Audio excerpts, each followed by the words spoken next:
everyone. Remember two things. Local is a particular area. We're focusing on Florida. That's why we're covering sea breeze and land breeze. Next, wind is caused by the uneven heating of Earth's surface. And so we're going to take a look at what happens at the equator versus the North and the South Pole.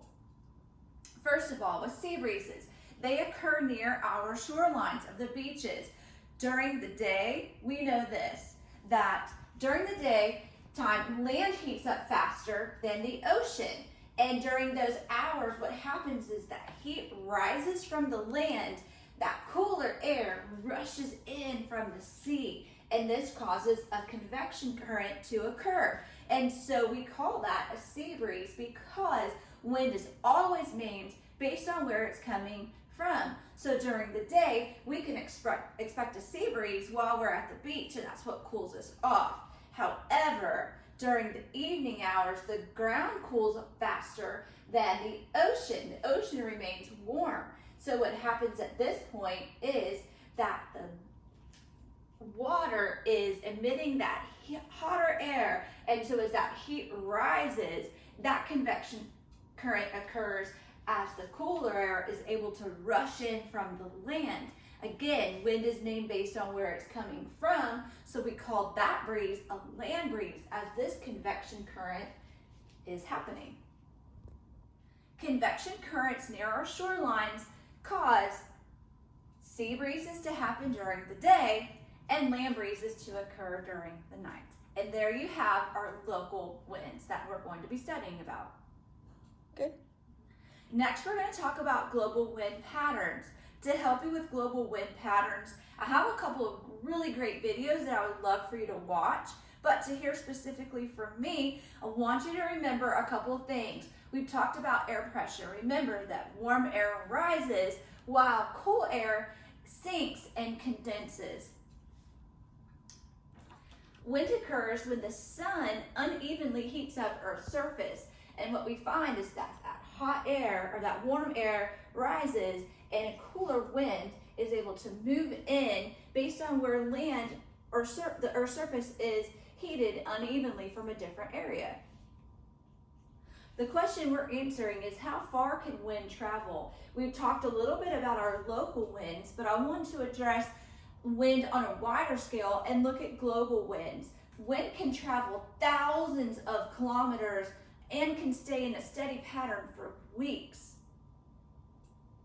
Earth's rotation affects the way that wind travels, and we're going to talk about the Coriolis effect and how winds are different in the northern hemisphere versus how winds are on the southern hemisphere. And what we'll find is that they're actually inverse operations, just like math.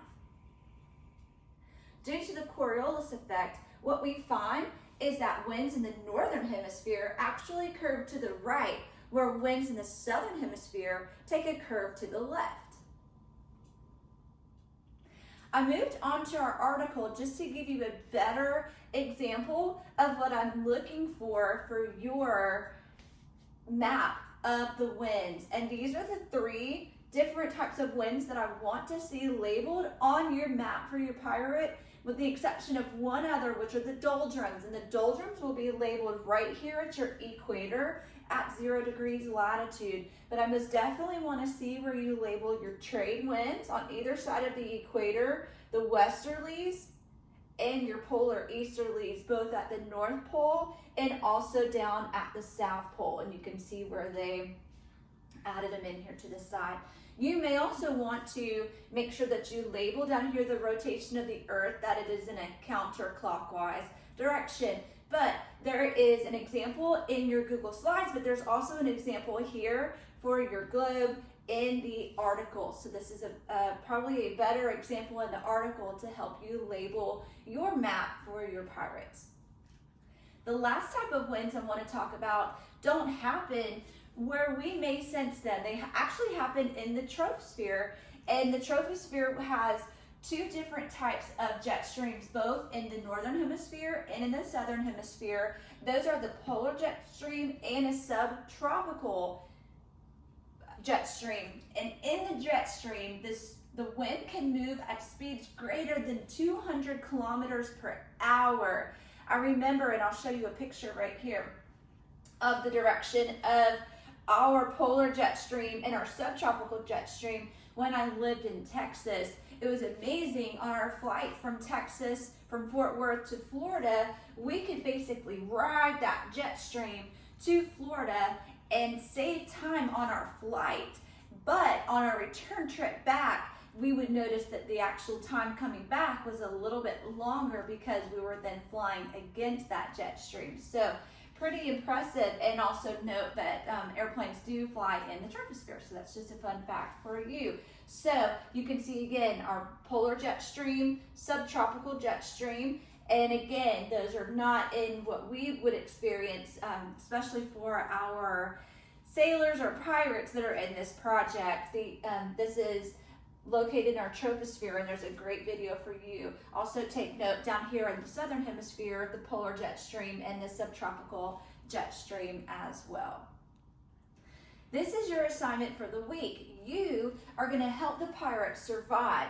The year for you is 1546, and the pirates are excited for their adventure to find some loot. However, they're having trouble understanding the global wind patterns.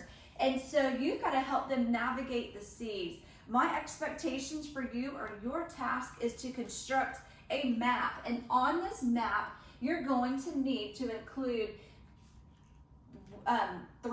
four things actually: the polar easterlies, westerlies, trade winds, and doldrums right at the equator.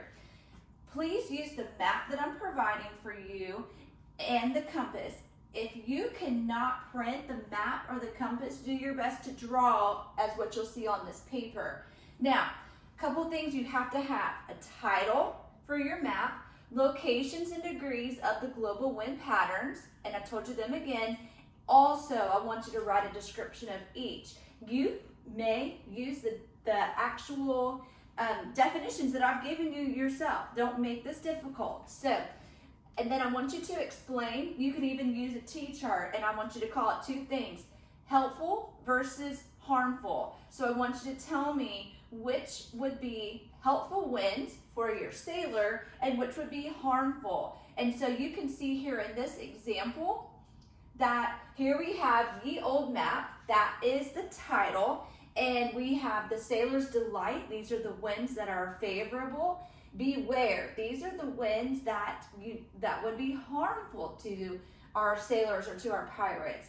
And what's going to happen here is the globe, and you'll label those winds, and then you can see down below is a description of all of the types of winds. And so the couple things I need to see are the compass, the title, and your globe, and then all the descriptions. Here are two more examples. Make sure again you have your compass, you have your title. If you wish, you can put a starting point and then an X marks the spot. If you would like, you can put your pirate ship on there. You don't have to.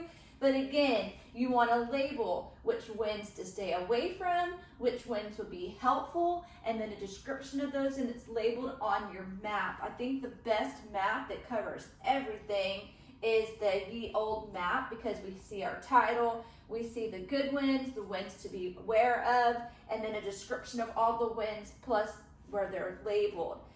Lastly, on this map, just for fun, I included, if you want to use this globe, you most definitely can. Here is a flatter, more atlas type globe with the latitudes labeled for you and a compass for everyone. So if you have troubles, email me, call me, text me, but this is your project for the week. Do me a favor, be sure, if you like what you see and this is helpful for you, like and subscribe to Science with Simpson on our YouTube channel. I'll try to update, give you helpful hints and tips, but thank you so much. I hope you have the best week ever. Arr.